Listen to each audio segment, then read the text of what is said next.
Picture this, the sky blackens, rivers freeze in an instant, and armies find themselves swallowed by a storm they thought they could control. But in Stormbinders, that storm isn't just window dressing, it's the battlefield.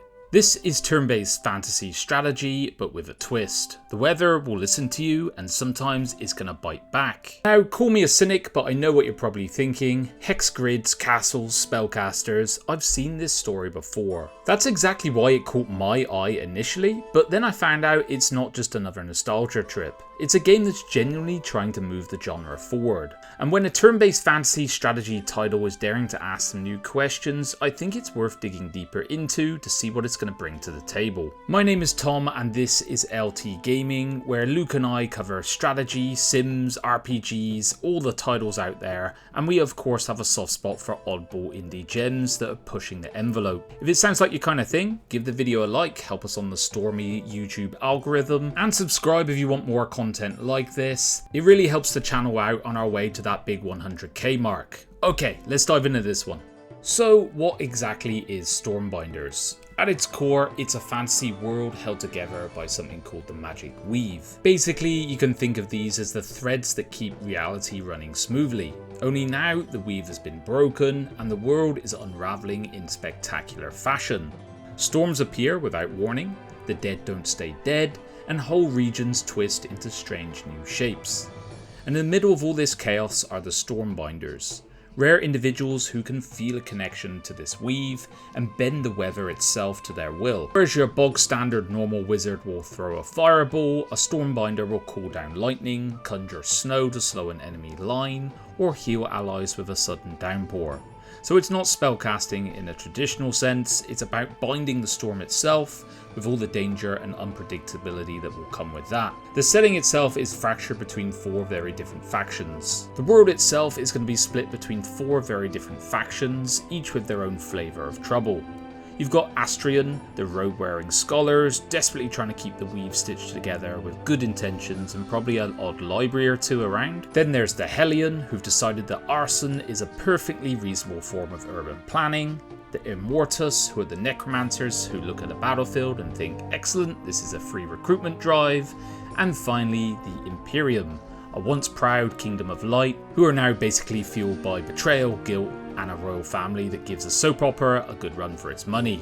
Now, if all this sounds a bit familiar, hex grids, castle upgrades, fantastical factions, you're not wrong. Stormbinders is wearing its inspirations proudly. Think Heroes of Might and Magic, Disciples, Age of Wonders, the kind of games that had us glued to the screen long before Steam started counting the hours. And this is one of my bread and butter genres. I still remember playing Heroes of Might and Magic 2 at a friend's house, and I'll be honest, I just wanted him to leave me alone so I could keep clicking through what felt like the greatest game ever made at the time. Amazing gameplay, great lore, and it never really goes out of fashion. And from those classic games to newer titles like Songs of Conquest, I've always had a soft spot for these fantasy turn-based strategy worlds. But the thing is, I don't think Stormbinders is going to copy what's come before. It's not looking to be Heroes 3.5 or Age of Wonders 5.7, whatever. It seems to me like it's genuinely trying to move the genre forward with its Stormbinding system, and that's exactly why it stood out to me, because when a strategy game asks some new questions, it's usually worth paying attention to.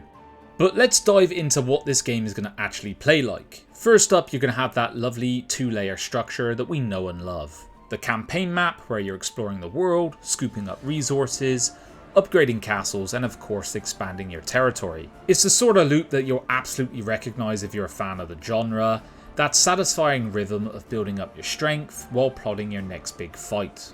Then when armies collide, it will all drop down into tactical battles on the classic hex grids. Here it's going to be all about positioning, army composition, and pulling off those clever combos with spells and abilities. Factions will have a deep roster, more than 18 units, legendary heroes, spellcasters, and mythical creatures to mix and match into customized armies. This sort of setup is really going to scratch that optimization itch, which I absolutely adore. You can be sitting there trying to find the perfect synergy, lining up that one devastating turn or that mix and match of perfect units, and then you can smugly enjoy the results like you've just outmaneuvered Napoleon. Or in my case, of course, Luke on a Sunday night gaming session. And this has always been the heart of the genre for me.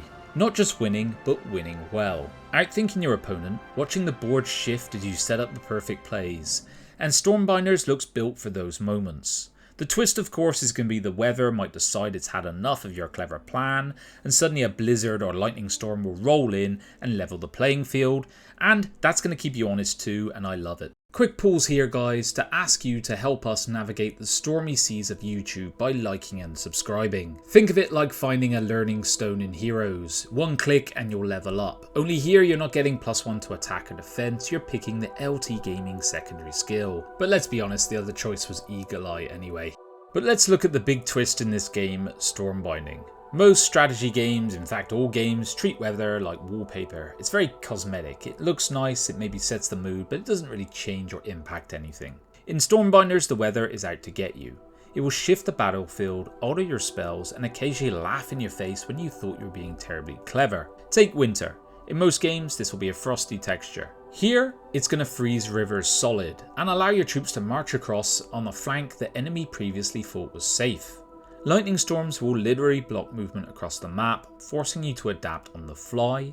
Seasons change the potency of spells, so that fire mage who melted everything in summer suddenly looks a little bit sheepish in the middle of a snowstorm.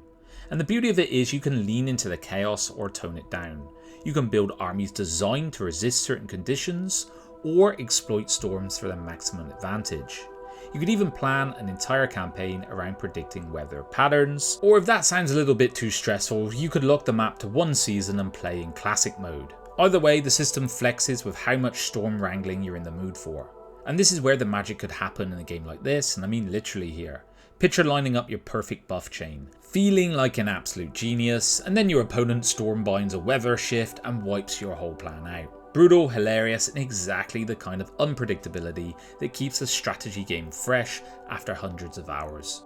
Now Stormbinders is going to give you 4 factions, each with their own brand of chaos. Empyrium are the humans, balanced, adaptable, and able to beam fallen soldiers back to mid-battle with a divine light and touch of the Magitech, whatever that might be. Astrian are the scholars, small elite armies that shine when storms rage, rewarding careful planning and precise play. Hellion are led by Lord Malgrim, and they think fire will solve everything, so think fast, aggressive, and fueled by the souls that they burn. And then there's Immortus, necromancers who see a battlefield as one big recruitment drive. Every casualty, friend or foe, will just swell their ranks until the map looks like some sort of skeleton convention. It looks like each one is going to play quite differently and reflect a different philosophy on how to deal with the broken weave, and together set the stage for this bigger story in the world. Heal it, exploit it, or embrace the chaos, and then call it a day. So who is actually behind this game? Well, Stormbinders is being developed by Innominate Games and published by a familiar face that is Slitherine Software, a name strategy fans will know well. They've built a reputation on publishing deep, often niche strategy titles and the sort of games that aren't afraid to prioritize brains over bombast. For Innominate, this is clearly a passion project. They said from the start they weren't just trying to clone the classics like Heroes, but asking what's next for turn-based fantasy strategy.